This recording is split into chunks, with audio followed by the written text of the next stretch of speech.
അണ്ണൻ ഷാഫി അണ്ണൻ ഇവിടെ വിളിക്കുന്ന സമയത്ത് ഇത്രയും ഡീസന്റ് ആയിട്ടുള്ള ഒരു ഫ്രണ്ട് എനിക്ക് വേറെ ആരുണ്ട്? പണ്ട് ഞാൻ പാലക്കാട്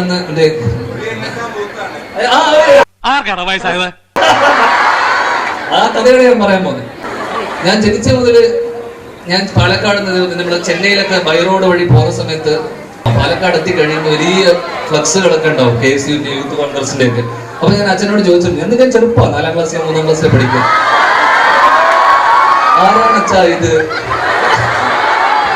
അച്ഛൻ പറയും, ഇതാ മോനെ ഷാഫി. ഏയ് ചെറുപ്പമൊന്നുമല്ല, എന്റെയൊക്കെ കൊച്ചു പ്രായത്തിലെ ഇങ്ങനെ നായകന്. എങ്ങനെയായാലും ഒരു 10-64 വയസ്സ് കാണും. ഈ ഹ്യൂമർ സെൻസ് ഉണ്ടല്ലേ സിദ്ധാർത്ഥി ആളുകളെ കയ്യിലെടുക്കുന്നത്?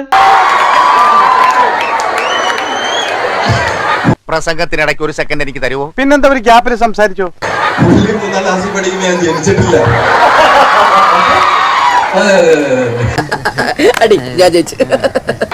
പിന്നെ ഞാൻ ഷാഫിയെ കാണുന്ന 2-3 വീഡിയോകളിലൂടെ ഞെട്ടിപ്പിക്കുന്ന ഗർജിക്കുന്ന പല പ്രസംഗങ്ങളൊക്കെ ഞാൻ ശ്രദ്ധിച്ചിട്ടുണ്ട്. പക്ഷെ എന്നെ ഏറ്റവും ആകർഷിച്ച അല്ലെങ്കിൽ എന്നെ ഏറ്റവും അദ്ദേഹത്തോട് അടുപ്പിച്ചൊരു വീഡിയോ, പദയാത്ര മതിയായിരുന്നു.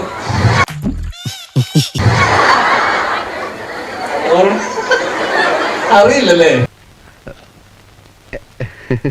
അന്ന് രാവിലെ ബാഗും പിടിച്ചുകൊണ്ട് വീടിന്റെ മുമ്പ് നിന്നെ കണ്ടപ്പോഴേ ഞാൻ കരുതിയത് എന്തോ ആപത്ത് വരാൻ പോകുന്നുണ്ട്. അതായത് നിങ്ങൾക്ക് അറിയാത്തോണ്ട് അങ്ങനെ ചിരിക്കാത്തത് ഞാൻ എക്സ്പ്ലെയിൻ ചെയ്തു. രണ്ടും കൽപ്പിച്ച് ഞാൻ തീങ്കണ്ണിയോട് ഏറ്റുമുട്ടാൻ പോവുക. ഒന്നുകിൽ ഞാൻ വിജയിയാകും, അല്ലെങ്കിൽ രക്തസാക്ഷി. ഞങ്ങള് ഒരു സൈക്കിൾ റാലി നടത്തിക്കൊണ്ടിരിക്കുകയായിരുന്നു. അപ്പൊ ഇതിങ്ങനെ 100 ചില്ലറ കിലോമീറ്റർ ഉണ്ട്. ഇതിങ്ങനെ ഒരു കയറ്റം ഇങ്ങനെ ഭയങ്കരമായിട്ട് കയറാം. സൈക്കിളിൽ നിന്ന് ഇറങ്ങി ഉന്തി കയറ്റാൻ പറ്റില്ലല്ലോ. അപ്പൊ ഞാൻ ചവിട്ടിക്കൊണ്ടിരുന്നപ്പം അപ്പൊ ഞാൻ കൂടലോനോട് പറഞ്ഞു, എടാ പദയാത്ര തന്നെ മതിയായിരുന്നു. അത് കഴിഞ്ഞിട്ട് ഇത് കേക്ക്, പദയാത്ര തന്നെ മതിയായിരുന്നു. അപ്പൊ അവൻ പറഞ്ഞ്, അണ്ണന്റെ തന്നെ ബുദ്ധിയാണല്ലോ, അണ്ണൻ ചവിട്ടിക്കോളൂ എന്ന് പറഞ്ഞു. അപ്പൊ ആരോ മുമ്പിൽ നിന്ന് പറഞ്ഞ്, ഇത് ലൈവാണ്, ലൈവ് പോയിക്കൊണ്ടിരിക്കുകയാണ്. അപ്പൊ ഞാൻ അവനോട് കൈ കാണിച്ചു, എടാ അത് ഡിലീറ്റ് ചെയ്യടാ, ലൈവ് ആണെങ്കിൽ അത് പോസ്റ്റ് ചെയ്യില്ല, ഡിലീറ്റ് ചെയ്യുക. അപ്പൊ അവൻ എന്നോട് തംസപ്പ് ഒക്കെ കാണിച്ചു. ഡിലീറ്റ് ചെയ്തില്ല എന്ന് മാത്രമല്ല, ഞാൻ ഈ പറഞ്ഞതും കൂടെ അവൻ ലൈവായി കൊടുത്തു. അപ്പൊ ആ വീഡിയോ പറ്റിയാണ് ഈ അണ്ണൻ പറയുന്നത്. ഈ പുള്ളി ഇതിന് വിളിച്ചു വരുത്തണ്ടായിരുന്നു എന്നതാണ് എനിക്ക് തോന്നുന്നത്. ഇറക്കുന്ന പശുവിനെ കൊടുത്തിട്ട് വിത്തുകാളെ മേടിച്ചതുപോലെ ആയല്ലോ എന്റെ അവസ്ഥ. ആ വീഡിയോ ഞാൻ ഒരു ഓർമ്മ പുതുക്കാൻ വേണ്ടി ഞാൻ ഇന്ന് രാവിലെ എടുത്ത് കണ്ടപ്പോ എനിക്ക് പെട്ടെന്ന്. അതോടൊപ്പം അണ്ണന്റെ വേറൊരു വീഡിയോ ഉണ്ട്.